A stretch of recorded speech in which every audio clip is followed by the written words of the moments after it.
ขอเชิญท่านมาวัดพระสิงห์วรมหาวิหารอยู่ที่ถนนสามล้านผู้คนรู้จักกันที่นั่นแหละนะศูนย์การเรียนรู้ของพระนิสิตและนักศึกษาแหล่งท่องเที่ยวนานมา1 ใน 10ที่ว่าใต้ฟ้าเมืองไทยมาเที่ยวล้านนาอย่าลืมแวะมาที่วัดพระสิงห์ท่านจะสุขใจยิ่งมาสู่เวียงพิงหรือเมืองเชียงใหม่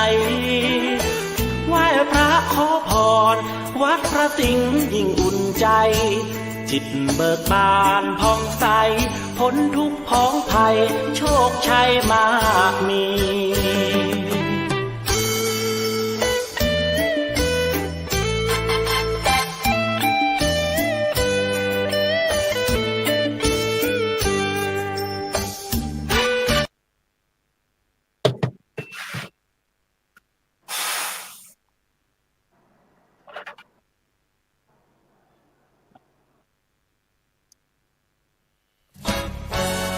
ทำเป็นทีมสถานีธรรมะออนไลน์ขอเชิญติดตามชมรายการธรรมสากัจฉาสนทนาธรรมตามการคุยทุกเรื่องทุกประเด็นเติมธรรมะให้หัวใจเติมอาหารใจเติมพลังใจให้ตนเองเป็นประจำทุกวันเวลา 20 นาฬิกาเป็นต้นไปโปรดกดปุ่มติดตามและกด Subscribe เมื่อทำเป็นทีมมาเราจะได้พบกันเพื่อรับฟังสารธรรมข้อคิดดีๆมากมายรับบุญง่ายๆด้วยการกดแชร์เผยแพร่เป็นธรรมทานสัพพะทานังธรรมทานังชินาติการให้ธรรมะย่อมชนะการให้ทั้งปวง1 แชร์ 1 บุญมีค่าเท่ากับเผยแผ่ธรรมะให้กว้างไกลแชร์ไปมากยิ่งได้บุญมากเป็นการเปิดโอกาสให้คนได้รับฟังธรรมพบปัญญามีความสุขพ้นจากทุกข์ด้วยการฟังธรรมะมาทวงคำมั่นหมู่บ้านศีลห้าถือเป็นพันธะมองโลกด้านดีมีผลหันคนอื่นดีมีกล้าปลูกใจให้เกิดศรัทธาตั้งหน้าทำดีมีคุณมองโลกด้านร้ายไกลกลับใจหับแต่เรื่องเครื่องคุณเหนื่อยนายเลิกล้างทางบุญชีพวุ่นแท้แน่เอ่ยก็ขอกล่าวคำว่าธรรมะสวัสดีกับบรรดาท่านผู้ฟังแล้วก็ท่านผู้ชมทุกท่านที่กำลังติดตามช่องธรรมะเป็นทีมทีวีออนไลน์กลุ่มพระสงฆ์อุบาสกอุบาสิกาความกันเผยแผ่ธรรมะออนไลน์ไลฟ์สดทาง Facebook ทาง YouTube แล้วก็สถานีวิทยุเครือข่ายคลื่นสีขาวชาวประชา8จังหวัดภาคเหนือ FM 104.50 เมกะเฮิรตซ์วัดฝ่ายหินจังหวัดเชียงใหม่ FM 88.25 เมกะเฮิรตซ์วัดสีปันเงินอำเภอสันป่าตองจังหวัดเชียงใหม่พร้อมทั้ง Facebook ทาง YouTube ทุกช่องทางเพราะว่าพี่น้องที่กำลังรับฟังตั้งจังหวัดน่านจังหวัดแพร่ลำปางพะเยาเชียงรายลำพูนแม่ฮ่องสอนแล้วก็เชียงใหม่พร้อมถึงบรรดาท่านผู้ฟังทุกท่านทั่วโลกซึ่งวันนี้นั้นเขาก็ออกอากาศที่เมือง12 ปันนา ประเทศจีนนะซึ่งวันนี้ไลฟ์สดถ้าบรรดาท่านผู้ฟังท่านผู้ชมเห็นบรรยากาศถึงผู้ร่วมรายการในวันนี้เขาก็จะหันแสงสีของเมืองเจียงฮุ้งหรือว่า12 ปันนาที่เป็นพี่น้องไต้ลื้อนะที่จะมีความผูกพันเกี่ยวดองกับพี่น้องคนเมืองของเฮาฉะนั้นตั้งรายการเห็นธรรมเห็นเราทำวันนี้ก็ได้เข้ากับผมอาตมาภาพนะพระครูโสพลปริยัติก็ได้ติดตามคณะทำงานทัศนศึกษาดูงานปรัชญาศาสนาร่วมสมัยของวิถีชุมชน12 ปันนาประเทศจีนจัดโดยบัณฑิตศึกษาหลักสูตรพุทธศาสตร์ดุษฎีบัณฑิตสาขาวิชาปรัชญา มหาวิทยาลัยมหาจุฬาลงกรณราชวิทยาลัยเขตเชียงใหม่ที่เชียงใหม่12ปันนาคุณหมิงตรงช่วนอ่าแล้วก็คุณหมิงวันนี้เขาก็เดินทางวันนี้เป็นวันที่3ละนะวันที่3วันนี้เขาเดินทางกลับมาตั้งแต่เจ้านะตั้งแต่เจ้ามันก็กลับมาจากที่ตรงชวนนะซึ่งจะเป็นจะได้เดียวเขาก็จะให้กับบรรดาท่านผู้ฟังท่านผู้ชมว่าวันนี้คณะทำงานของเขาเครือข่ายพระพุทธศาสนาลุ่มน้ำโขงเขาเป็นจะได้พ่องนะฉะนั้นเขาก็ไปพบกับผู้ร่วมรายการเขาไปที่ผู้ช่วยศาสตราจารย์ดร.อาจารย์วิสิทธิ์ทิตวิสิทธิ์โทนมัสการครับท่านอาจารย์วิสิทธิ์ครับผมครับขอถวายความเคารพท่านอาจารย์พระครูโสพลแล้วก็ครูบาอาจารย์ทุกท่านนะครับที่รับชมรายการอยู่ในขณะนี้เจริญพรทางญาติโยมนะครับผู้ติดตามรายการธรรมะเห็นธรรมเห็นเราเห็นรายการเห็นธรรมเห็นเราเนาะขณะนี้เรากำลังอยู่ที่12ปันนา12ปันนาครับผม12ปันนาแต่พอดีว่าอยากให้ผู้ชมรายการเฮานี้ได้หันบรรยากาศเนาะได้หันบรรยากาศปกติเฮาก็จะมีการอู้จากันผ่านช่องทางรายการของธรรมะเป็นทีมเนี่ยคือหรือว่าจะเป็นรายการของธรรมะแผ่นดิน4แผ่นดินนี่นะเฮาก็จะมาได้เจอบรรยากาศจริงๆแบบนี้ขนาดนี้นะครับที่กับผมอาตมาภาพเนี่ยนะครับยืนอยู่ตรงนี้เนี่ยเมื่อเฮาถึงเมืองพึ่งมาถึงเมือง12ปันนาเนาะบรรยากาศตอนนี้นี่อยากบอกว่าบรรยากาศก็บ่ต่างกับบ้านเฮาเท่าใดนะครับ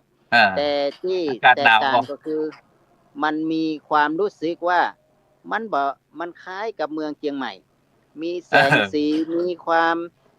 เข้ามาแล้วมันรู้สึกมันมีความสงบสุขนะครับก็มีความวุ่นวายอันนี้เป็นสิ่งที่เราสัมผัสได้บอกว่าโดยเฉพาะยิ่งถ้าพี่น้องนะครับที่อยู่12ปันนาได้รับชมหรือเจียงตุงเจียงดุง12ปันนาเจียงใหม่เจียงไฮ้นี่นะจะเห็นบรรยากาศบ่ต่างกันเลยครับจากพระครูโสพลครับครับขอบสาธุครับไปที่รูปที่2เลยครับร่วมรายการวันนี้ท่านอาจารย์พระมหาอนุวัฒน์ทิตเมโทครับว่าที่ด็อกเตอร์นะครับสาขาปรัชญาครับมหาวิทยาลัยมหาจุฬาลงกรณราชวิทยาลัยเขตเชียงใหม่เจ้าอาวาสวัดหนองป่าขอนะครับอำเภอเมืองจังหวัดลำพูนนมัสการครับท่านอาจารย์มหาอนุวัฒน์ครับผมเปิดไมค์น้อยครับผมเปิดไมค์น้อย1เปิดไมค์กั๊ม1ครับผมครับนมัสการครับนมัสการครูบาอาจารย์ทุกตนทุกองค์นะครับแล้วก็ญาติโยมทั้งหลายที่ได้รับชมรับฟังรายการผ่านทางช่องทาง YouTube ก็ดีนะครับตลอดจนถึง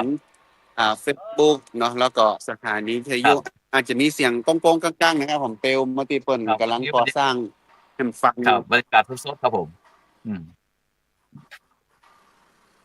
ครับเป็นจะได้พ่องครับอาจารย์มหาอนุวัฒน์ครับวันนี้ตอนนี้เฮาหลังจากที่ภารกิจวันนี้เฮาได้ทำมาอย่างพ้องกันวันนี้ครับกิจกรรมของคณะทีมงานทัศนศึกษามจร.เขตเชียงใหม่ของเฮาครับมูลนิธิลุ่มน้ำโขงด้วยครับวันนี้ก็เน้นนักเป็นการนั่งรถนะครับแต่ก่อนที่จะนั่งรถยาวนั่นจากเมืองแผ่นดินตงชวนนะครับแผ่นดินสีแดงของประเทศจีนมณฑลยูนนานนะครับตงชวนยูนนานตรงนั้นก็เดินทางโดยการที่เข้าไปดูสถานที่ในการเพราะว่าพื้นที่เกษตรนะครับพื้นที่เกษตรของสถานพี่น้องประเทศนะครับว่าเปิดมีการ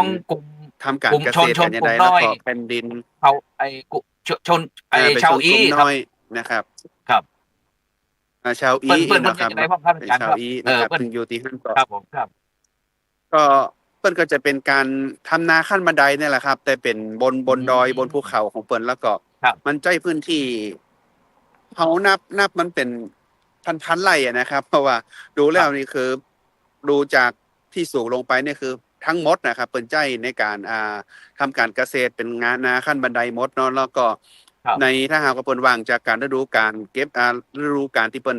เก็บเกี่ยวไปแล้วเนี่ยแผ่นดินมันก็จะเป็นสีแดงแต่ที่จริงแล้วถ้าหากว่าอยู่ในระหว่างที่มันมีความอุดมสมบูรณ์นะครับแผ่นดินตัวนี้จะเป็นแผ่นดินหลากสีครับจะมีแผ่นดินหลากจะเป็นแผ่นดินหลากสีเพราะว่า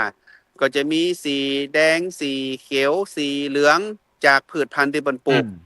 นะครับพืชพันธุ์ที่ ค เปิ้ รั น บ ปลูกแล้วก็ได้ทำการให้เป็นสถานที่ที่ท่องเที่ยวแล้วก็เฮาดูแล้ว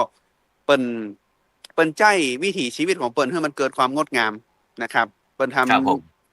วิถีชีวิตของเปิ้นให้คนอื่นได้มาหันว่าเดินทางมาถึงที่นี่เนี่ยที่ยูนนานคุณหมิงเนี่ยคุณก็ต้องเดินทางขึ้นมาบนดูแผ่นดินสีแดงของเปิ้นดูแผ่นดินหลากสีของเปิ้นนะครับก็เลยเฮาก็คิดว่าครับ เอาจะขึ้นมาอย่างมันสูงถึงขนาดนี้สุดท้ายแล้วปุ๊บเวลา 30 นาทีในการเก็บภาพป ครับ ป ผม ตอนเจ้านะครับ แล้วก็วันนี้ก็หลังจากตีลงจากแผ่นดินตรงชวนมาแล้วก็เดินทางยาวมาจนถึง12 ปันนาก็กำลังถึงกันเนี่ยนะครับ ครับถึงเขาก็อันได้เดินทางจากตรงชวนมาก็ได้ทัศนศึกษาดูงานพี่น้องกลุ่มชาติพันธุ์ต่างๆครับซึ่งก็เหมือนกับบ้านเขาแต่ที่ประเทศจีนเขานี่จะมีหลายร้อยนะครับกลุ่มพี่น้องกลุ่มชาติพันธุ์ต่างๆนั่นครับฉะนั้นก็เขาก็หลังจากที่เขาเซตจากที่ตรงชวนดูเรียบร้อยแล้วเขาก็เดินขึ้นรถไฟมาครับจากยี่ซีนะครับลี่ชีนะครับแล้วก็ ลี่ซี มาที่12 ปันนาครับมาที่12 ปันนาครับฉะนั้นก็ 12 ปันนา ในฐานะที่ครับมาที่12 ปันนาเวียงเจียงหุ่งเจียงหุ่งเชียงลุ่งนะครับเชียงลุ่งครับซึ่งเชียงลุ่งจะเป็นจะใดนะครับซึ่งตอนนี้ตั้งพี่น้องเฮานี่ก็มาที่ลานจอดรถกว้างๆนะครับเพื่อที่จะรอคณะทีมงานเปิดได้ไปรับประทานอาหารแล้วเสร็จแล้วเปิดก็จะเดินเสร็จจนกว่าเขาจะจัดรายการไลฟ์สดวัฒนธรรมอาจารย์ดร.วิสิทธิ์นะครับฉะนั้นอาจารย์ดร.วิสิทธิ์ครับตะกี้นั้นที่ขึ้นบนรถมาเขาได้มีโอกาสได้ฟังท่านอาจารย์ปุรวิทย์วันตาแล้วก็ท่านอาจารย์ดร.วิสิทธิ์ทิตาวิสิทธิ์โทของเขาเนี่ยได้เสริมเกี่ยวกับองค์ความรู้พื้นฐานของเวียงเจียงหุ่งนะครับหรือว่า12 ปันนาเวียงเจียงหุ่งนี่เป็นเมืองหลวงนะครับเนาะเป็นเมืองหลวงของ12 ปันนาเป็นจะได้บ้างครับอาจารย์ครับได้ช่วยเล่าให้กับบรรดาท่านผู้ฟังท่านผู้ชมฟังกับเขาหน่อยสักน้อยครับผมครับผมจริงๆแล้วเนี่ยเราถือว่ารายการนี้เป็นรายการเปิดตัวเนาะเขาลงมาเหยียบพื้นที่12 ปันนาก็เฮาก็อยากให้ผู้ชมรายการของเฮาเนี่ยทุกท่านเนี่ยได้สัมผัสนะครับได้สัมผัสไปพร้อมๆกันในเมือง12 ปันนาถ้าคนไหนกำลังมาเป็นครั้งแรกเนาะอาจารย์พระครูรู้สึกจะตื่นเต้นขนาดน่ะโดยเฉพาะนี่หนึ่งในนั้นก็มีผมเนี่ยนะครับผมลงมาครั้งแรกนะครับเหยียบแผ่นดิน12 ปันนาเนี่ยเฮาก็นึกถึงรายการเฮาพอดีเพราะเป็นช่วงรายการนะครับฉะนั้นในวันนี้เฮาจึงอยากจะให้ทุกท่านได้สัมผัสเมือง12 ปันนาถ้าเมือง12 ปันนาเนี่ยถ้าอู้ถึงก็มีความเกี่ยวโยงกับเมืองเชียงใหม่เชียงรายนะครับลำพูนแล้วก็เชียงตุงนะครับอันนี้เป็นเมืองที่เป็นเมืองปี้เมืองน้องเนาะนะครับโดยเฉพาะอย่างยิ่งก็คือถ้าเฮาอู้ถึงอันเมืองเชียงรายเนี่ยเฮาจะนึกถึงอันอย่างครับอาจารย์ผู้ครับผู้พระเจ้าแผ่นดินที่สร้างเมืองเนาะนึกถึงไข่เฮานึกถึงไข่ซึ่งไอ้แม้กระทั่งสร้างบรรดาท่านผู้ฟังท่านผู้ชมพอจะนึกออกก็ครับว่าอันที่ผู้ที่สร้างเมืองเชียงใหม่แล้วก็ไอ้เชียงรายเชียงแสนเนี่ยต่างๆแล้วนะครับเนาะท่านอาจารย์บัณฑิตครับพอนึกจำได้มั้งก็เขานึกถึงไข่ผมพญามังรายนะครับครับแล้วเขานึกพญาเมงดายเป็นผู้สร้างเมืองเชียงรายเนาะเมืองเชียงรายแล้วพระเจ้าเนี่ยพระเจ้าเมงดายนี่แหละครับอันนี้เป็นแดงบ้านเกิดเปิ้นเลยนะอาจารย์นครูแม่นครับ12 ปันนานี้นะครับเพราะว่าพระบรรดาของเปิ้นคนที่เป็นพี่น้องที่12 ปันนาใช่เป็น12 ปันนาครับพี่น้องใจดื้อนะครับเปิ้นมีแม่อยู่ที่นี่เนาะฉะนั้นจึงเป็นแผ่นดินเกิดของเปิ้นได้นะอันนี้เขาจะอู้ถึงความเชื่อมโยงกันก่อนว่าถ้าเขาอู้ถึงเมืองเจียงไฮ้เป็นเมืองที่พระเจ้าผู้มีบารมีเนาะเป็นผู้สร้างนี่นะครับไปเจียงไฮ้ไปเชียงใหม่ไปลำพูนนี่นะเชียงตุงนี่นะอันนี้เนี่ย12 ปันนานี่ครับพอดีได้ฟังอาจารย์ปุรวิทย์เปิ้นเล่าคือฟังในรถก็คนลุกเหมือนกันนะอาจารย์ว่าเฮามาทุกครั้งนี่เฮาบ่นึกถึงว่าเปิ้นมีความเชื่อมโยงกันตั้งแต่อดีตมาละนะครับคำว่าเมืองหรือเป็นเชียงเนี่ยเนาะเปิ้นจะมีความสอดคล้องกันนะครับโดยเฉพาะตำนานก็ดีความเป็นไปโดยเฉพาะยิ่งเรื่องของตำนานพระเจ้าเหยียบโลกนะครับเปิ้นก็จะมีความเล่าประวัติวิถีของการเสด็จของการเสด็จเผยแผ่ของพระพุทธเจ้าเนาะพระพุทธศาสนามาเผยแผ่ในดินแดนแห่งนี้นี่นะครับในดินแดนที่เป็นดินแดนของ อู้ถึงก็คือเป็นดินแดนของพี่น้องนะครับล้านนาเนาะพอเขาอู้ถึงล้านนาเขาต้องอู้ถึงเมือง12ปันนาด้วยนะอาจารย์ครูเขาต้องคุยกันเรื่องล้านนาให้ชัดว่าล้านนานี่มันมาถึง12ปันนามันยาวมาถึงเจียงตุงเจียงดุงเนี่ย12ปันนาเนี่ยนี่คือล้านนาครับแผ่นดินที่เขามาเหยียบนี่คือแผ่นดินของพ่อขุนเมงดายเฮานี่นะก็คือเป็นแผ่นดินที่เป็นล้านนาเนี่ยแหละนะครับอันนี้เนี่ยเขาพูดถึงวิวัฒนาการของความเป็นล้านนานะครับดังนั้นในฐานะที่การเผยแพร่พระพุทธศาสนาก็ดีการเกิดขึ้นเขาก็จะหันว่าเมืองเจียง12ปันนานี่ก็จะมีความคล้ายคลึงกับเจียงไฮ้เนาะมีวัดที่มันมีความคล้ายคลึงกันนะครับแล้วก็เจียงแสนมีวัดวาอารามวิถีโดยเฉพาะยิ่งเนี่ยผมลงมาปุ๊บนะอาจารย์พระครูผมก็มาทักละออนนะครับที่ดูแลผมก็ถามว่าเปิ้นอันอู้ไทยได้ก่ออีเนาะปรากฏว่าเปิ้นอู้หรือเฮ้ยใช่ครับนะครับเปิ้นอู้หรือเป็นพี่น้องไต้ลือเนาะนึกถึงที่ลำพูนเลยครับอาจารย์พระครูนึกถึงที่ลำพูนเลยผมว่าโอ้ท่านมหานุวัตรต่อไปโอ้ใช่เลยผมว่านี่ไงนะครับมันพี่น้องอดีตวัฒนธรรมหรือประเพณีที่เฮานะครับในลุ่มแม่น้ำโขงเนี่ยนะครับที่เฮามาลงมาเนี่ยเป็นวัฒนธรรมที่อันหนึ่งนะครับฉะนั้นเนี่ยเมื่ออู้แล้วเขาก็อยากจะให้ผู้ชมรายการเนาะได้เห็นสถานที่จริงนะครับขนาดนี้นะที่เฮาอยู่ตรงนี้เนี่ยน่าจะเป็นศูนย์กลางของเมือง12ปันนานะครับแต่ยังบ่แน่ใจว่าตรงที่เฮาอยู่นี่มันเปิ้นฮ้องชื่อว่าหยังแต่ผมทึ่งตรงที่ว่าข้างหลังผมนี่นะน่าจะเป็นที่พักหรือเป็นโรงแรมครับอาจารย์พระครูครับแต่ตั้งบนเนี่ยนะครับเฮามองกันเฮามองจริงๆนะครับตั้งบนนะผมมองนึกว่าเป็นอันวัดพระธาตุเป็นวัดเป็นเจดีย์เป็นเจดีย์นะครับทุกที่เลยส่วนท่านมหานุวัตรอยู่แถวมุมนึงโอ้โหอาจารย์มหานุวัตรยกมือไว้เมื่อกี้รอบโอ้โหผ่านมาผมก็นึกว่าเป็นวัดเพราะจะยกมือไหว้เพิ่นบอกว่าโอ้นี่เป็นอันเป็นโรงแรมเลยครับผมครับก็เลยผมคิดว่าเป็นแผ่นดินเนาะฟิกมาเหมือนกับเฮามีความผูกพันนะครับเมือง12ปันนานี้นะครับเบื้องต้นในส่วนรายละเอียดเดี๋ยวอย่างจะเฮาไปเล่ากันฟังนะครับแต่ทีนี้อยากจะคือทุกคนได้หันบรรยากาศนะครับที่รายการโดยเฉพาะยิ่งเฮาคือความสำคัญเรื่องรายการของเฮาเนาะอาจารย์ครูเนาะเฮาไปที่ไหนเฮาก็จะนำเสนอเรื่องราวของวิถีชีวิตเรื่องราวของความเป็นพระพุทธศาสนาเรื่องการเชื่อมโยงนะครับที่มาที่ไปของการเผยแพร่พระพุทธศาสนาการมีพระพุทธศาสนาการมีการเชื่อมโยงกันนะครับมันจึงทำให้เฮาเนี่ยนะครับมีความยั่งยืนในด้านจิตใจนะครับอันนี้เป็นสิ่งสำคัญเลยว่าเป็นที่ยึดเหนี่ยวแม้ว่าเฮาจะไปที่ไหนก็ตามนะครับเมื่อเฮามีหันสัญลักษณ์ของพระพุทธศาสนาเนาะเฮาก็รู้สึกมันมีอบอุ่นนะครับอบอุ่นจากการที่เฮาเดินทางไปแถวเมืองตุงฉวนเขาก็จะได้หันแถมย่างเนาะตุงฉวนนี่ก็จะเป็นก็จะบ่ได้มี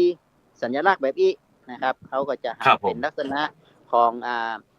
เป็นเมืองหลวงก็จริงหันความเจริญก้าวหน้าแผ่นดินเอาไปหันพื้นที่ของเปิ้นหันวิธีคิดหันการกระทำรวมไปถึงการ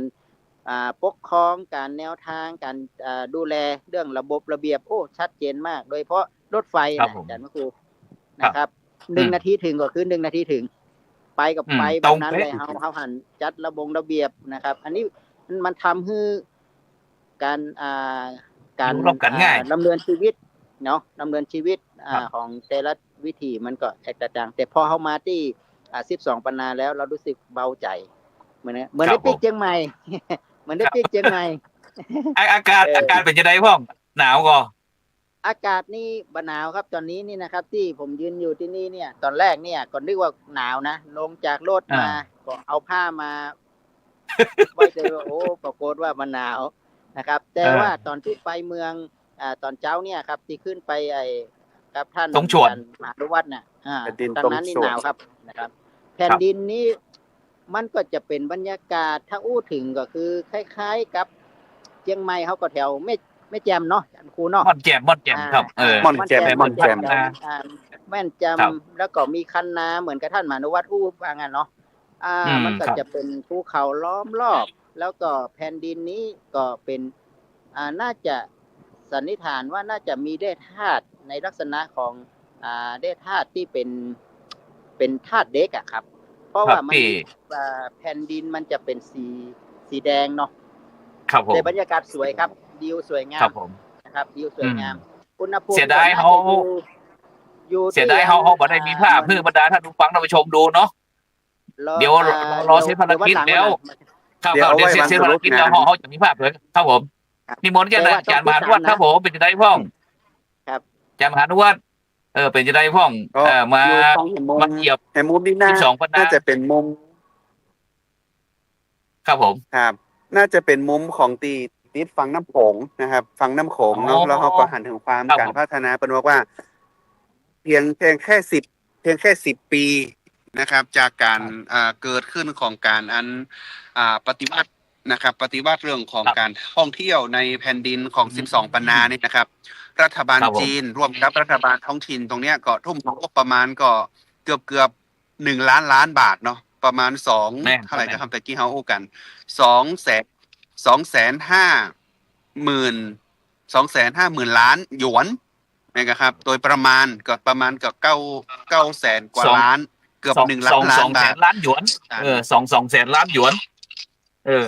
หยวนไอ ก็ประมาณ 5 บาทกับดอลหนึ่งหยวน 1 ล้าน ครับผม ครับ เป็นจะได้พ่อง ประมาณ มา 1 ล้านบาทนะครับ ครับผมครับ โอ้โหผมนักการภาพแต่ก่อนที่เป็นเราฟังว่าเมือง12ปันนาเป็นเมืองที่ล่าหลังเป็นเมืองที่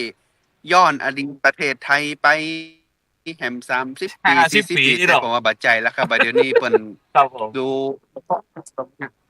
เอาเนี่ยครับเอาตัวไปละ คือประเด็นที่เขาตัวเมือง12ปันนาด้วยความก้าวหน้าของทางด้านการกระตุ้นการท่องเที่ยวนะครับเนาะแต่วิถีของเปิ้นก็ยังคงรักษาไว้อยู่ แต่ที่เห็นทั้งหมดนะครับ เต่าตีฟังก้าตีเต่าตีฟังทุกอย่างคือการนำเอาเป็ดเอกลักษณ์เนาะหากว่าอยากจะมาเห็นอย่างเงี้ยก็ต้องมาที่12ปันนาให้เห็นถึงการอย่างอีกอย่างเดียวอะครับเพราะว่ามันมีที่ไหนจะเหมือนเปิ้นละนะครับในการที่จะสร้างเมืองตรงนี้เปิ้นเฮาว่า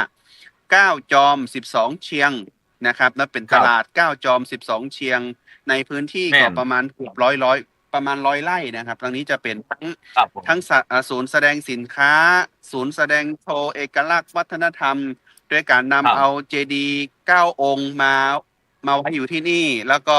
มีเรื่องของการเอาความเหมือนนะครับ หรือว่าไปก๊อปนั่นไม่ใช่ว่าก๊อปเนาะนำเอาเอกลักษณ์ของเชียงทั้ง12เชียงอย่างเชียงใหม่เชียงรายเชียงใหม่เชียงรายเชียงแสนเนี่ยครับมาอยู่ที่นี่คือมันครบทั้ง12เชียงแต่เฮาก็ยังบ่ได้หันเพราะว่าเฮาเข้าไปบ่ได้เพราะว่าคนเยอะมากนะครับเพราะว่ามีก็เป็นในยามวิกาลเนาะแต่เฮาก็ได้หันว่าอ๋อเปิ้นยังนำเอาความเป็นเอกลักษณ์ในความเป็นพระพุทธศาสนา ครับ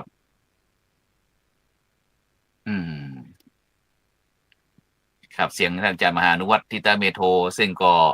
ได้อยู่คนละมุมคนละลานที่ลานจอดรถอันกว้างขวาง นะครับเป็นเมื่อให้การรักษารากฐานของทางพุทธศาสนาไว้อยู่นะค ครั รั บบ ผมครับสาธุครับอันจากนั้นก็หมายความว่าตั้งแต่เฮาหันมานี้ครับ ตั้งแต่เฮาหันมานี่เฮาก็หันในโลกท่านอาจารย์เนาะว่าในการที่ทางรัฐบาลจีนเปิ่นเพราะว่าเขต12ปันนานี่เป็นเขตปกครองตนเองเป็นเขตปกครองพิเศษนะครับ ซึ่งก็จะได้เอาวัฒนธรรมแล้วก็ด้านพระพุทธศาสนาแบบเถรวาทนะครับ ของพี่น้องไตลื้อนะครับ เอามาจัดในพื้นที่ที่ท่านอาจารย์บอกว่า9 จอม12 เจียงที่ว่านี่นะครับ เพื่อที่จะเป็นแหล่งที่ท่องเที่ยวหรือว่าแหล่งเรียนรู้อารยธรรมต่างๆของพี่น้องไตลื้อนะครับ โดยเฉพาะก็จะเป็นการผสมผสานนั่นพระพุทธศาสนาแบบไตลื้อแล้วก็ตั้งล้านนาของเขาเนี่ยครับมาผสมผสานกันซึ่งตรงนี้เพิ่นก็หวังว่าจะเป็นจุดamazing แบบว่าที่มหัศจรรย์ที่สุดนะครับบ่ต้องไปถึงกับเมืองต่างๆมันก็ได้มาดูที่นี่ก็มีหมดนะครับฉะนั้นก็ตอนนี้ก็พี่น้องชาวจีนก็ส่วนมากก็จะเดินทางเข้ามาที่12ปันนาครับหนีหนาวเข้าจานครับเมื่อกี้ได้ยินว่านะ หนีหนาวมาเอาอากาศไออุ่นนะครับที่12บรรดาครับอาจารย์ดรวิชิตครับอันลองอู้อันอีกสักน้อยหนึ่งครับเดี๋ยวกี้ที่ท่านอาจารย์ได้อู้ถึงเรื่อง12บรรดาครับในฐานะที่มีเชื้อสายตะกี้ได้ยินว่าครับผมมีเชื้อสายที่ได้มานี่คนทุกคนจะต้องมีอดีตนี่นะครับ เป็นยังไงบ้างถ้ามองถึงเนี่ยตอนนี้ผมมาอยู่แถวมุมนึงนะครับครับถ้าอันบ่ได้บอกว่าเขามีต้นกล้วยนะ อ่า อันนี้อ่าอันนี้ที่มุมมันมีต้นกล้วยมองทะลุต้นกล้วยไปนะครับถ้าเกิดว่าเฮาบอกมาที่นี่เขาจะมองหันว่าภาพนี้คือวัดครับแต่จริงๆไม่ใช่วัดนะอาจารย์พระครูนะครับเขาจะมองหันว่าข้างบนเนี่ยนะครับเหมือนวัดเลยมีรูปทรงนะครับงดงามแบบปานิชแบบเหมือนกับวิหารอย่างอยู่บนขบวนท่านเลยนะครับ อันนี้ไม่ใช่เขาจะมองว่าแต่ละที่นะครับมีเหมือนลอกบัวเป็นสัญลักษณ์ของพระธาตุเจดีย์เนาะห้องครับไอ้ยอดเจดีย์ยอดเจดีย์คือ ครับผมก็ได้แปลกว่าตึกสูงขนาดไหนก็เหมือนกันจะมีรูปแบบนี้ครับอาจารย์พระครูครับทุกคนที่ไปเหมือนกับจะมีความฮือเกียรติคือความเคารพในสถานที่นะครับคือความเคารพในสถานที่เหมือนกับเป็นที่วัดวาอารามเลยนะอาจารย์พระครูอันนี้คือสิ่งที่กลับมาเนี่ยผมก็ได้มองว่าแต่ก่อนนี่ล้านนาเขานี่เขาคงจะมีความเจริญรุ่งเรืองเรื่องของพุทธศาสนา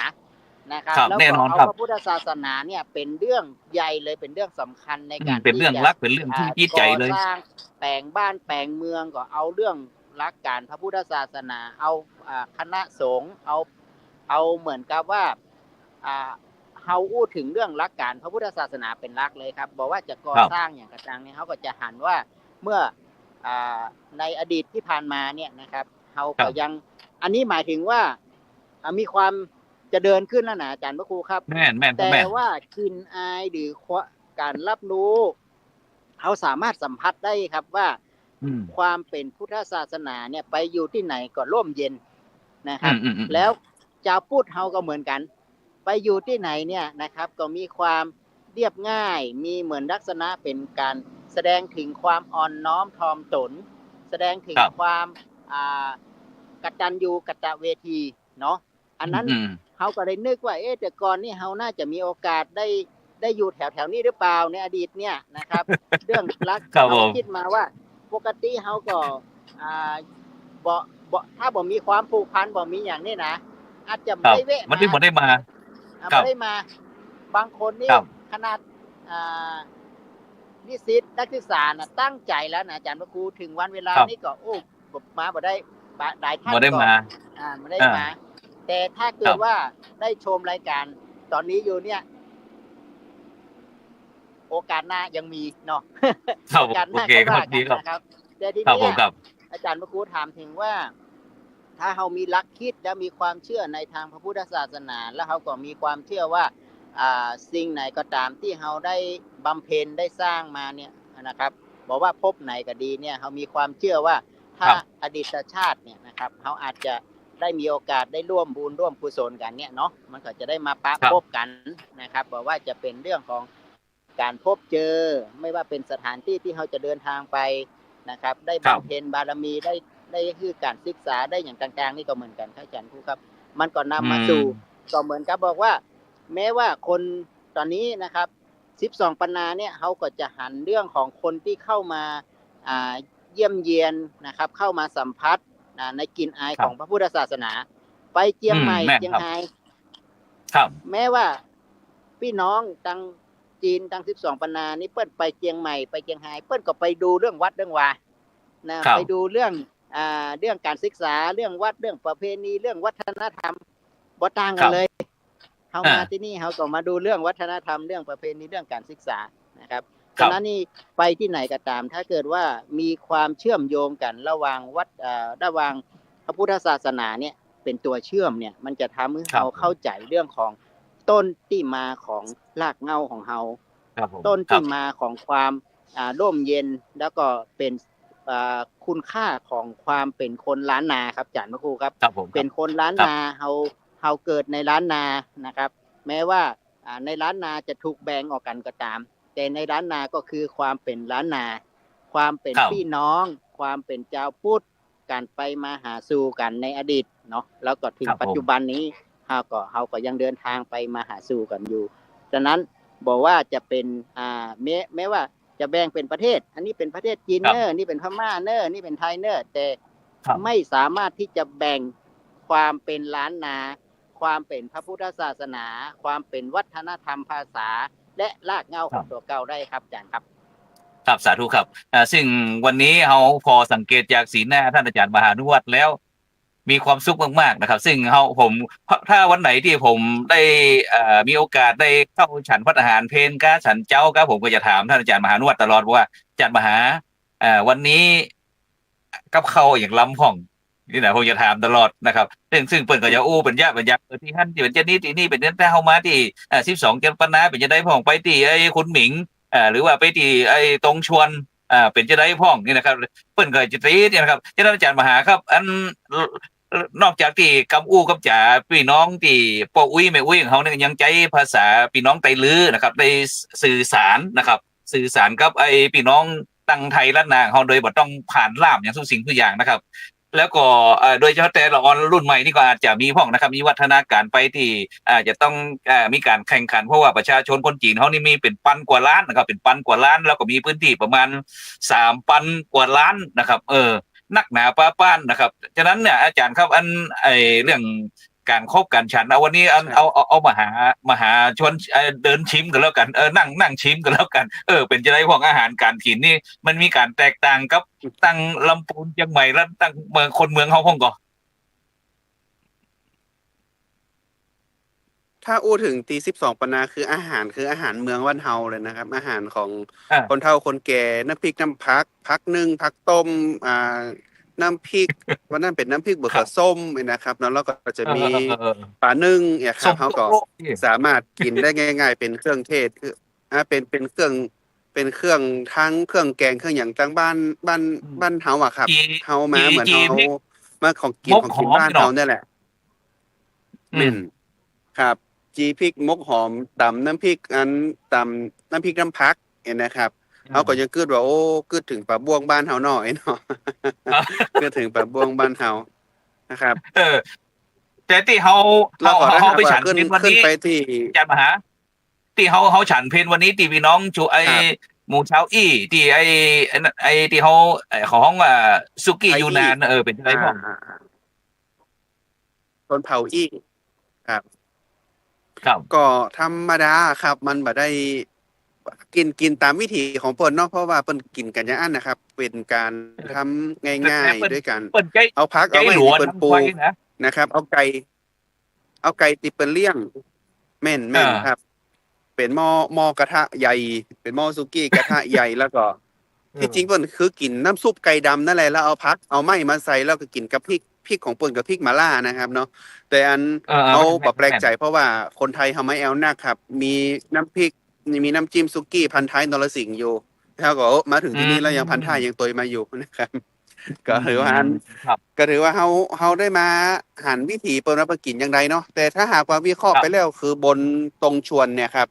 ณตรงนั้นน่ะมันเย็นเนาะการที่จะทำให้กินกับข้าวอุ่นๆตลอดเวลาก็ต้องทำเป็นการต้มนี่แหละ ต้มซุปไก่ที่จริงมันคือซุปไก่ดำแล้วเปิ้นเอาผักเอาไม้เอาทุกอย่างมาผนวกกันแล้วก็คนไทยล้านนาคนบ้านเฮาบ่ใช่คนไทยล้านนาคนไทยก็เลยเอาวิธีการสูตรเนี่ยครับเอาไปกินทางบ้านเฮาเป็นซุกี้ที่ผสมเป็นหม้อเป็นเอาอย่างอื่นเอามาลงในหม้ออย่างนะครับ แต่ถ้าหากว่าเฮา ครับผม มาต้นตำรับจริงๆแล้วก็มันก็จะมีแค่ไก่ดำมีแค่เครื่องเป็นขิงนะครับ เป็นเต้าหู้ยะตอนติชันตอนเพนเฮาก็หันอย่างนั้นนะครับ ก็ถือว่าเปิ้นสร้างความอบอุ่นให้ร่างกายเพราะว่าเปิ้นหันว่าไก่ดำเนี่ยครับมีคุณประโยชน์เนาะมีคุณประโยชน์แล้วก็แต่เจ้าฟังกับทางใกล้ก็บอกว่าจะมีหญ้าหนอนนะหญ้าหนอนเนี่ยจะเป็นยินหยางที่จะเอามาทำเวลาเปิ้นเจ็บเปิ้นเป็นกันเนี่ยนะครับที่คนจีนเนี่ยเวลา สบาย เปิ้นฮ้องว่าธาตุมันไม่สมดุลกันมันจะยิน เปิ้ ห น ยาง บ่สบายเนี่ยจะมีธาตุของยินหยางเปิ้นก็เลยเอา ครับ ใช่เปิ้นก็เลยต้องเอาหญ้าหนอนกับเป็ดหรือว่าไก่ดำเนี่ยมาต้ม เพราะว่าหญ้าหนอนเนี่ยเป็นธาตุหยินนะครับเนาะแล้วก็ในส่วนของหยางก็คือจะเป็นธาตุที่เป็นมาจากไก่ดำหรือเป็ดเนี่ยครับเพราะว่าจะทำให้เกิดการรักษาสมดุลของธาตุก็เลยกินต้มซุป ซุปไก่ซุปเป็ดนี่ ครับ ก็คือว่าเป็นสิ่งที่สำคัญมากๆของคนจีนนะฮะเวลาเป็นเจ็บเป็นขึ้นมานะครับอันนี้ก็ ครับ ได้หันว่าอ๋อเปิ้นใจวิธีการกินนี่แหละอย่างที่ผมพูดแต่ว่าเนาะว่า ดูแล้วคนจีนทำให้เปิ้นบ่เจ็บบ่เป็นอย่างง่ายๆเพราะว่าเปิ้นรู้จัก ครับผม การปรับสมดุลของธาตุเปิ้นแล้วก็รู้จักวิธีการกิน วิธีการกินอะไรกินแล้วมันแสลงต่อร่างกายเปิ้นก็มีวิธีการเอาออก อย่างที่กิน นี่ เป็น นะ ประ มี โย วิ ชน์ ธีการเอาออกมีวิธีการ ประโยชน์ แก้ไขของเปิ้น ครับผม แม่นครับเปิ้นนั่นแหละเปิ้นก็เลยว่า เฮาก็แย้งสังเกตพอเนาะว่าคนที่เมืองจีนที่เฮาไปตะกี้ที่ยูนนานนะครับเปิ้นก็จะมีร่างกายที่บ่สูงใหญ่สักเท่าใดก็คือสมส่วนพอดีนะครับแล้วก็บ่อ้วนนะบ่อ้วนบ่ผอมหุ่นดี แต่หากมาถึงตีเมือง12ปะนานี่ก็หันความเป็นเมืองที่แห่งเมืองหนึงก็คือเมืองจีนนั่นแหละครับเนาะ12ปะนานี่ก็คือเมืองจีนนั่นแหละแต่มันเป็นกลิ่นอายของคนไทยเฮาว่าครับอยู่ที่นี่ ครับ อยู่คนเมืองเฮานะครับ คนไตลื้อบ้านเฮาเนี่ยครับคนไต อืม ลื้อบ้านเฮาอยู่ที่นี่อยู่อย่างนะครับ แล้วก็ อยากจะ ได้ยินเสียง การ กำพูด การ กำจา บอก นะ ว่า ยินดี นาย ยิ ก น มาย ม เนาะ นะครับ ยินดีรับต้อนรับนะครับก็ อืมครับ หลวงพ่อน่าจะมาหลายครั้งแล้วแต่บอกว่า อ๋อ หลัง10 ปีไม่ได้หลวงพ่อได้มาหันถึงความเปลี่ยนแปลงณเมืองนี่หรือยังเพราะหลวงพ่อมาตั้งแต่สมัยที่ไม่ได้มีการพัฒนาด้านเศรษฐกิจขนาดนี้ครับ อันนี้คือ แม่น ย้อนหลังไปไม่ถึง10 ปีที่มันทำนี่นะครับเนาะตั้งแต่ก่อนโควิดมาเนี่ยครับแต่ก่อนหน้านั้นหลวงพ่อก็มาเมินพอสมควรละตีมา12 ปันนาเนาะ ครับ ซึ่งเนื้อที่ประมาณ100 กว่าไร่นะครับ ที่ว่าเป็นศูนย์นั่นแสดงที่ว่าอ่าอย่างก็เก้าจอง12เจียงที่ว่าเปิ้นได้ลงทุนหลายหมื่นล้านที่ว่านะครับมีการประดับไฟเนี่ยครับตะกี้ได้ยินอันไกด์เปิ้นว่าไพศาลเปิ้นว่ารัฐบาลช่วยสนับสนุนนะอาจารย์เปิดตลอดทั้งคืนแม่นก็อาจารย์นั้นดร.วิสิทธิ์ตะกี้นี่ว่าจะได้ ครับผมครับ เพราะว่าอู้ถึง12ปันนาก็น่าจะเป็นเมืองเศรษฐกิจเนาะเป็นเมือง ครับ เศรษฐกิจไปละครับ แล้วก็เป็นเมืองอู้ถึงก็คือเป็นเมืองเศรษฐกิจเป็นเมืองที่เข้าสู่ในการที่จะเป็นจังหวัดหนึ่งในของประเทศจีนที่มีรายได้นะครับเข้าประเทศไปแล้วนะครับ ก็คือบางอย่างก็เหมือนกับว่าเป็นการร่วมสมัยไปแล้วครับนะครับเป็นการร่วมสมัยกันไปเป็นการพัฒนาเรื่องของเทคโนโลยีนะครับโดยเฉพาะยิ่งก็คือเรื่องของการใช้ไฟฟ้าอย่างประมาณนี้เนาะที่เห็นว่ามันที่โดยเฉพาะยิ่งก็คือรัฐบาลเนี่ยให้ฟรี ครับ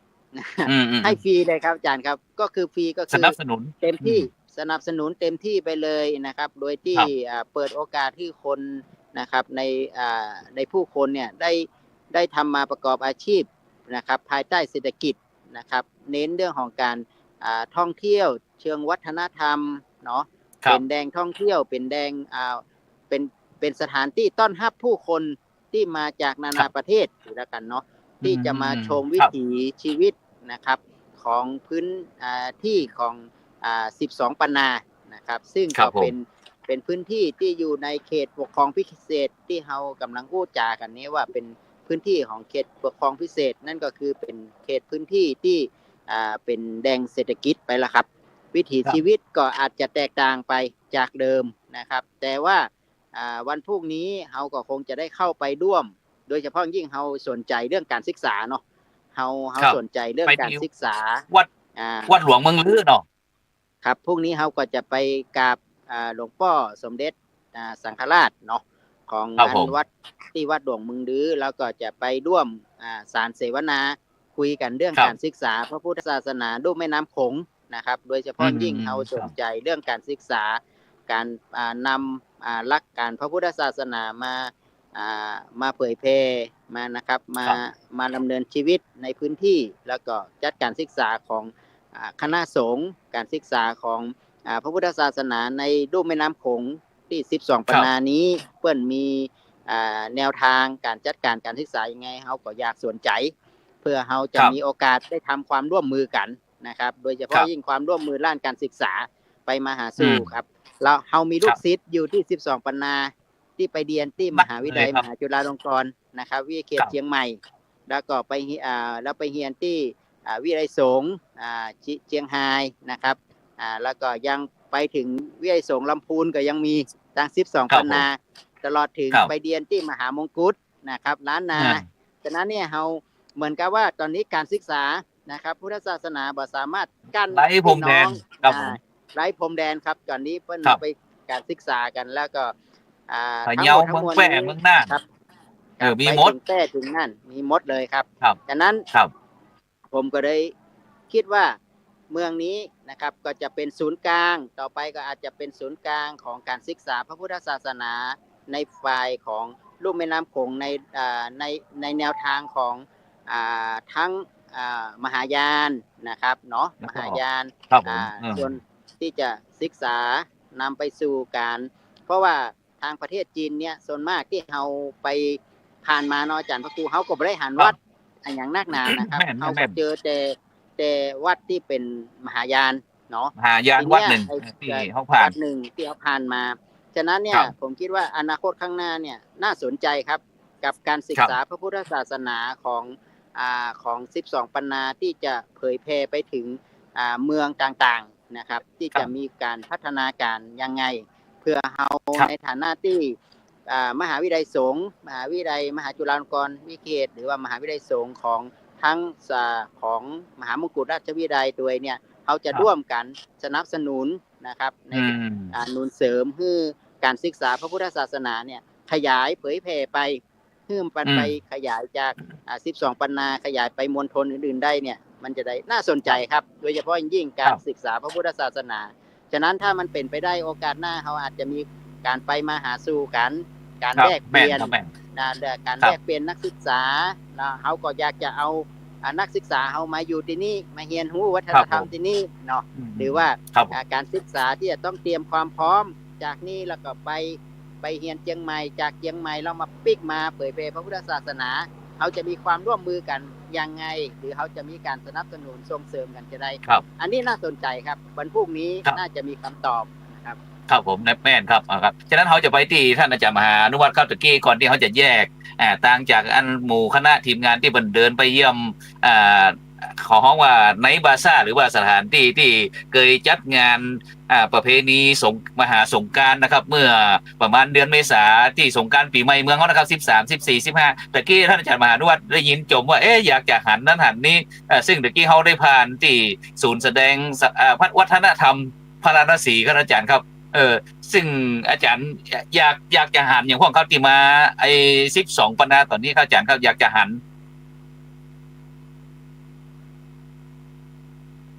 ถ้าจะหันจริงแต่ก็อยากจะหันเรื่องของวิถีดั้งเดิมว่าคนบักเกาที่อยู่ที่นี่ที่เป็นบรรพบุรุษเฮาที่เดินทางไปตังเชียงใหม่ลำพูนเฮานะครับเป็นชาติพันธุ์ไตลื้อไตยองเฮาเนี่ยมีความเปิ้นยังใจวิถีชีวิตอย่างไรอยู่นะครับที่อยากจะหันแต่เนาะเฮาก็ยังมีเวลาอยู่ที่นี่แหมวันพวกในเฮาเสวนากันเกิงวันแล้วก็จะมีเวลาอยู่ที่นี่แหม2วันก็คงจะได้หันนะครับมีโอกาสได้หันว่าหวังครับหวังว่าขออันเพื่อได้หันวิถีชีวิตที่เป็นดั้งเดิมแต่อันนี้มันจะเป็นวิถีชีวิตแบบใหม่ละเนาะที่อยู่ตั้งหลังเขาเนี่ยนะครับเขาก็คงจะบัดใจแนวเฮาละนะครับแต่เขาหันว่า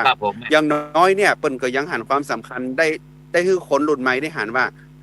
วัดวาอารามหรือสถาปัตยกรรมต่างๆนานาเนี่ยแม่นว่าเขาบ่เข้าวัดก็มาในสถานที่นี้เขาก็สามารถที่จะหันในความงดงามของการเป็นอารยสถาปัตย์ทุกอย่างทุกสิ่งนะฮะแล้วก็ยังที่ผมหันแหมอย่างนึงก็คืออยากที่จะหันแต่ก็คือการเกื้อกูลกันในสังคมที่เป็นตุเจ้าพระสงฆ์เฮาที่อยู่12ปันนาเนี่ยเพิ่นได้เกื้อกูลอย่างตังสถานพี่น้องชาวบ้านพ่องแล้วก็พี่น้องชาวบ้านที่อยู่ที่นี่เนี่ยครับเพิ่นยังได้ช่วยเหลือเกื้อกูลตุเจ้าพระสงฆ์เฮายังได้พ่องเพราะว่าเฮาได้ยินมาว่าก็หลายๆวัดก็เริ่มล่างจากตุเจ้าพระสงฆ์แล้วบ่มีตุเจ้าพระสงฆ์อยู่ในการที่จะอยู่กับวัดกับวาที่12ปันนาที่นี่นะครับมีศาสนาพญาติก็เลยอยากจะหันว่าในชุมชนเพิ่นยังรักษาอย่างว่าอยู่พ่องแล้วก็มีอย่างที่มันควรที่จะเอามาบูรณาการกันแล้วก็เวลาเปิ้นเจ็บเปิ้นป่วยเปิ้นเจ็บเปิ้นป่วยเปิ้นไข้เปิ้นเป็นกันมานี่ตุเจ้าพระสงฆ์เนี่ยได้รับการดูแลจาก ต้องหินไตลื้อตีนี้อย่างใดนะครับ ก็อยากจะฟังแนวทางของเปิดทั้งหมดเหมือนกันว่าอย่างน้อยเนี่ยเขาก็ได้มาหันว่าณสถานที่นี้ยังมีพระพุทธศาสนาหลงเหลืออยู่ แล้วก็หันรากเหง้าวัฒนธรรมในความเป็นไตที่เป็นบรรพบุรุษแต่จากบ้านเฮาไปจากที่นี่แล้วไปอยู่ที่บ้านเฮาเนี่ยนะครับ ก็ได้เชื่อมโยงไปมาหาสู่กัน ก็คงจะอยากจะใจกรรมที่เป็นกรรมไตลื้อจริงๆผมก็ไม่ใช่เป็นไตลื้อนะครับเป็นคนเมืองตักใจอาจารย์ใจภาษาไตลื้อสักหน่อยเลยครับอาจารย์ลองอู้ผมก็ได้ใจเป็นไตลื้อนะเป็นยองผมคอยอู้บ่จางอู้บ่จางครับผมอู้บ่จางครับอาจารย์อู้บ่แกนอู้บ่แกนก็ฟังอู้บ่แกนครับไปอู้บ่แกนเพราะว่าวันพรุ่งนี้เขาอู้ไปอู้มาพรุ่งนี้เขาเป็นนี้แม่ครับแม่นิมนต์ต่อเลยครับนิมนต์ครับผมครับวันพรุ่งก็คงจะได้ฟังเปิ้นอู้กันแต่นะครับอย่างตะกี้ก็ได้ยินละออนอู้มากำนึงว่าค่อยเป็นไตลื้อนะครับนะครับแต่คำว่าเนี่ยพระอาจารย์ผมฟังละออนตีเนี่ยนะครับคำว่าของเขาเนี่ยเนี่ยมันจะเป็นคำหยาบเนาะบ้านเขานี่สุดเขายังอู้นี่หมายถึงครับค่าเจ้าข้าอย่างเงี้ยนะครับอันนี้คือนะครับว่านี่นะนะครับสมมติว่าอันนี้ก็ที่เป็นสาวงามๆเป็นเบาหล่อๆเนี่ยเป็นใจคำจะได้ก็เป็นสาวงามๆเบาหล่อๆเป็นว่าจะได้อย่างก็ไอ้เบาตัวดีที่เบารอเนาะอีนางตัวดีนี่อีนางตัวดีนี่เป็นไม่ยิงงามเขาได้ยินเพลงนี่ตีเพลงอย่างก็สาวเชียงใหม่ก็ข้าเจ้าไปสาวเชียงใหม่ไอ้เบาตัวดีหายแซบหายซอยตัวดีหายแซบหายซอยด้วยเนาะจรัสมโนเพชรท้องนี่เนาะครับผมทีนี้แบบว่าไอ้เบาครับไอ้เบาตัวดีนี่ก็กับปัจจัยนะครับไอ้เบาตัวดีเนี่ยไอ้เบานี่แหละครับก็อู้เหมือนกันเนาะอีนางเนี่ยอีนางก็ได้ยินที่เป็นไตบอกว่าจะเป็นไตใหญ่แต่ก็มีคำว่าอีนางนี่ก็เป็นปกติไอ้เบาก็ไอ้เบาปีไอ้นะครับก็ได้ยินอยู่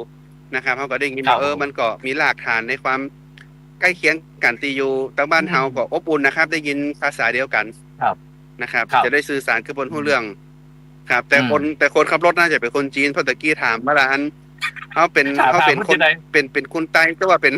นคนไต้ก็เป็นคนจีนคนสายหัวอย่างเดียวเลยน่าจะเป็นคนจีนแล้วครับยิ้มอย่างเดียวยิ้มอย่างเดี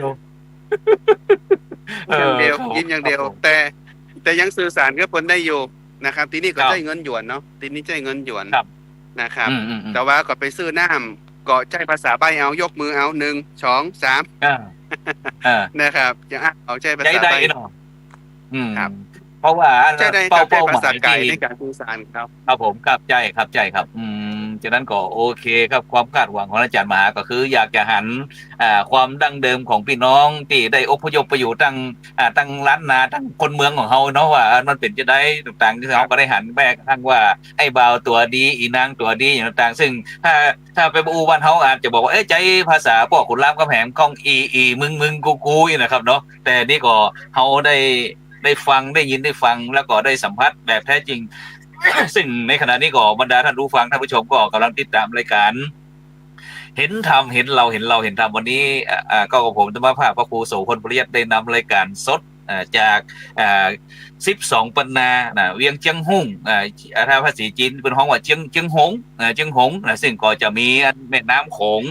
ที่เป็นน้ำที่ไหลจากที่ประเทศจีนเนี่ยพุ่งไปโผล่ถึงแม้กระทั่งเวียดนามฉะนั้นก็มหาวิทยาลัยมหาจุฬาลงกรณ์และวิทยาลัยเขตเชียงใหม่ของเฮานั่นก็ได้มี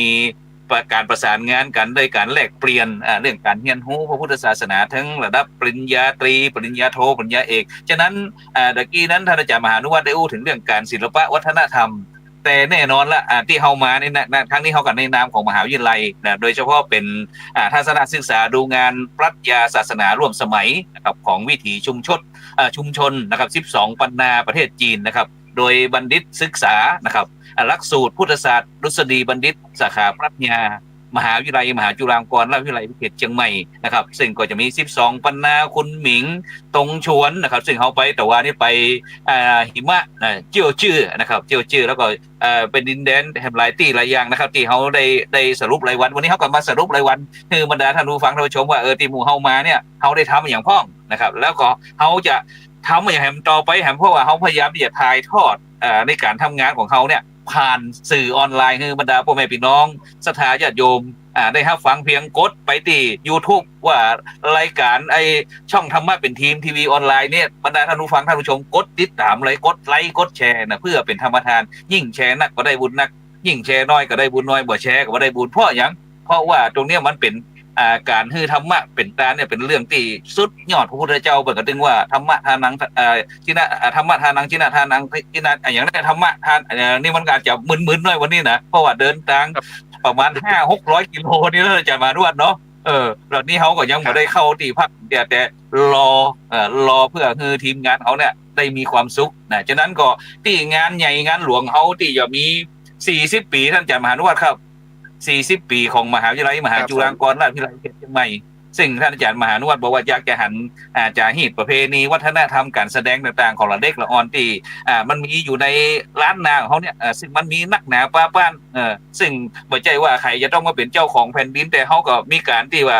เปิดห้องว่าจะคนที่มีกำลังนักก็ย่อมจะเวียนกำลังน้อยอย่างต่างๆนี่ก็มีการอพยพไหลเลื่อนกันไปก็ทุกคนอย่างโดยเฉพาะคนเมืองเขานี่ชอบสันติสุขสงบสุขนะครับฉะนั้นเดี๋ยวเขาจะไปที่ท่านอาจารย์ดร.วิสิทธิ์ธิรวิสิทธิ์โทเพราะว่าเขามีงานใหญ่40 ปีมหาวิทยาลัยมหาจุฬาลงกรณราชวิทยาลัยวิเทศเชียงใหม่ว่าผมคาดหวังแล้วบรรดาท่านผู้ฟังท่านผู้ชมก็เหมือนกันจะคาดหวังเขาอยากจะหันในอย่างของในงาน40 ปีมหาวิทยาลัยมหาจุฬาลงกรณราชวิทยาลัยวิเทศเชียงใหม่ซึ่งเป็นผู้ดำเนินในการเกี่ยวกับจัดการบริหารจัดการเกี่ยวกับมูลนิธิลุ่มน้ำโขงครับนิมนต์ครับอาจารย์ดร.วิสิทธิ์ครับผมครับผมครับก็คือส่วนหนึ่งก็คือว่าจากที่ผมได้นำเรียนไปเนาะครับว่าเขามีลูกศิษย์ลูกหาได้มาศึกษาที่มหาวิทยาลัยมหาจุฬาลงกรณราชวิทยาลัยวิเทศเชียงใหม่เนี่ยนะครับระดับปริญญาตรีปริญญาโทปริญญาเอกฉะนั้นเนี่ยเวลาลูกศิษย์เข้ามาเนี่ยเขาก็นำวิถีชีวิตวัฒนธรรมประเพณีเข้ามาร่วมนะครับแล้วก็เนื่องจากว่าปีนี้นะครับมหาวิทยาลัยเฮาโดยเฉพาะยิ่งกมจร.วิเทศเชียงใหม่เนี่ยครบ40 ปีปีนี้เขาก็จัดงานเฉลิมฉลองกันมาตั้งแต่ต้นปีแล้วครับอาจารย์พระครูครับจนมาถึงปลายปีนี้นะครับก็จะเป็นงานปล่อยดวงไปด้วยแล้วก็เป็นงานแลกเปลี่ยนวัฒนธรรมนะครับมีการแสดงมีการแลกเปลี่ยนวัฒนธรรมจากหลากหลายนานาประเทศนะครับโดยเฉพาะอย่างยิ่งก็คือแบบล้านนานะครับบอกว่าจะเป็นนิสิตที่มาจากทาง12ปันนาเจียงดุงเจียงตุงเนาะนะครับกลุ่มรัชฉานต่างๆก็จะมีการแสดงงานนะครับในงานวันที่19-21นะครับของเดือนธันวานี้นะครับที่มจร.ป่าเมียงที่เฮาอู้ถึงก็คือที่รอยสะเก็ดนะครับที่ป่าเมียงรอยสะเก็ดดังนั้นก็คือผู้ฟังรายการนะครับอยู่ในขณะนี้ก็สามารถที่จะเดินทางมาร่วมหรือกำหนดวันไว้เลยว่าจะไปร่วมวันไหนจะได้เขาจะมีงานเฉลิมฉลองกัน40 ปีครับดังนั้นก็ไปร่วมบุญร่วมกุศลนะครับวันที่19นี่เขามีกิจกรรมวันที่19นี่เขาจะเริ่มการเต้นเนาะเต้นมหาชาติว่าเต้นนานาชาติมหาชาตินานาชาติเนาะเต้นมหาชาตินานาชาติ4 แผ่นดินหนึ่งในนั้นก็จะมีลูกศิษย์เฮาจาก12ปันนาเนี่ยไปเต้นสาธุแต่นั่นเนาะเขาก็จะมาตามร่องรอยก่อนตอนนี้เฮามาดูก่อนนะครับโปรโมทเขาเรียกว่าเป็นการโปรโมทเป็นการนั้นประชาสัมพันธ์ก็คือมาดูทีนเริ่มลูกศิษย์ลูกหาเสร็จจากนั้นก็ลูกศิษย์ลูกหาไปเฮียนปูนเป็นไดพ้องเอามาเยี่ยมบ้านมาเยี่ยมเยือนนะครับเสร็จแล้วก็แลกเปลี่ยนวัฒนธรรมก็มีการตั้งเต้ทำ4 ภาคเอา4 แผ่นดินเนาะ4 แผ่นดินก็มีการเต้แบบนานาชาตินี่ตั้งทำในวันที่19วันที่20นี้จะเป็นงานมหกรรมเครือข่ายทักษะวิชาการอันนี้เขาก็จะเอากลุ่มเยาวชนกลุ่มนักเรียนกลุ่มการศึกษาตั้งแต่ระดับประถมมัธยมอุดมศึกษานะครับได้มาร่วมกันแข่งทักษะวิชาการมาตอบปัญหาธรรมะมาบรรยายธรรมะมาแสดงถึง ความรู้ความสามารถเรื่องพระพุทธศาสนานะครับเรื่องหลักคำสอนเอาไปปฏิบัติตลอดถึงมีการจัดโครงงานคุณธรรมนะครับของสำนักงานเขตพื้นที่การศึกษาที่อยู่ในจังหวัดเชียงใหม่นะครับมีการที่ครูพระสอนศีลธรรมรวมลงไปอบรมพัฒนาคุณธรรมจริยธรรมก็จะได้เอามาแลกเปลี่ยนนะครับเหมือนการเปิดบ้านวิชาการด้านโครงงานคุณธรรมแต่ละออนเอาธรรมะไปแก้ไขปัญหาในโรงเรียนแล้วก็จะเอามาเล่าสู่กันฟังมาคุยกันนะครับเป็นการเครือข่ายในความร่วมมือนะครับนี่ด้านการศึกษาเนาะแล้วก็วันที่20เนี่ยเป็นวันงานปล่อยหลวงที่เราจะนิมนต์พระมหาเถระในจังหวัดเชียงใหม่นะครับแล้วก็จังหวัดใกล้เคียงตลอดถึงต่างจังหวัดทั้งส่วนงานของผู้บริหารทั้งคณะสงฆ์ก็นิมนต์ขอเมตตาท่านมาคือสวดทำพุทธเจริญพุทธมนต์นะครับแล้วเขาก็จะมีการวางศิลาฤกษ์สร้างวัดมหาจุฬาสร้างวัดมหาจุฬาที่ลอยสเก็ตนะครับแล้วก็จะมีการวางศิลาฤกษ์ในการสร้างวัดแล้วก็สร้างหอพักให้กับนิสิตในมหาวิทยาลัยฉะนั้นเราปีนี้เราก็40 ปีในการเคลื่อนย้ายไปด้วยว่าการสร้างวัดตัวนี้มีท่านอาจารย์พระครูธีระสุตพจน์ด็อกเตอร์ผู้ช่วยที่การบดีนี้ได้ลงถวายก้อนแรกไว้500,000ไหมครับครับพอดีท่านอาจารย์ตรงวันมุทิตางานอายุวัฒนมงคลของท่านอาจารย์ท่านก็เลยตั้งกองทุนให้นะครับเป็นกองทุนแรกในการที่จะช่วยกันระดมทรัพย์เพื่อที่จะมาสร้างวัดมหาจุฬาแล้วก็หวังว่าจะเป็นวัดของรองรับพระสงฆ์ที่มาจากทุกประเทศเนาะที่มาอยู่ในศึกษาในมหาวิทยาลัยศึกษาพระพุทธศาสนาในมหาจุฬาเป็นที่พักอาศัยแล้วก็จะเป็นวัดที่จะต้องเป็นศูนย์กลางในการที่จะเผยแผ่ทรงพระกลับไปโดยเฉพาะจัดสร้างวัดถวายหลวงปู่ครูบาเจ้าศรีวิชัยตัวใช่ครับแล้วก็วัดนี้ก็คือเขาก็เอาถึงเป็นการเฉลิมฉลองครูบาเจ้าศรีวิชัยเนาะ150 ปีนะครับที่จะเป็น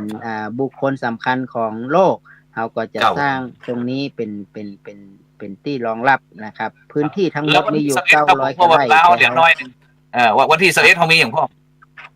ก็ช่วงเช้าก็จะเป็นการทำบุญนะครับเนาะมีการทำบุญแล้วก็มีงานปล่อยดวงด้วยนะนิมนต์หัววัดทุกวัดในจังหวัดเชียงใหม่นะครับนิมนต์หลวงพ่อเจ้าคณะอำเภอทุกอำเภอมาเจริญพุทธมนต์เสร็จแล้วก็มีการรับหัววัดโดยเสร็จจากนั้นเขาก็จะร่วมกันระดมทุนนะครับที่ว่าเพื่อสร้างวัดมหาวิทยาลัยมหาจุฬาลงกรณราชวิทยาลัยวิเขตเชียงใหม่ครับครับผมครับฉะนั้นก็ฝากประชาสัมพันธ์เชิญชวนบรรดาพ่อแม่พี่น้องท่านผู้ฟังทุกท่านเด้อใครที่จะไปร่วมกินร่วมตาน19 21งานปอยหลวงงานฉลอง40 ปีมหาวิทยาลัยมหาจุฬาลงกรณราชวิทยาลัยเขตเชียงใหม่ตอนนี้เราได้เริ่มทยอยนิสิตนักศึกษาจากปีที่1นะครับจากวัดสวนดอกที่ออกไปศึกษาเราเรียนพุ่นอย่างก็เทอมที่2ละฉะนั้นก็บรรดาท่านผู้ฟังท่านผู้ชมใครอยากจะร่วมบุญร่วมกุศลก็ขอนิมนต์เจริญพรนะครับไปร่วมกันได้ครับ19 21นะครับฉะนั้นก็เรื่องนี้เขาก็เป็นภาคีเครือข่ายนะครับที่มูลนิธิรุ่มน้ำโขงที่เขาได้เดินทางมา12 ปันนาเวียงเชียงฮงอย่างต่างๆเหล่านี้ครับได้มา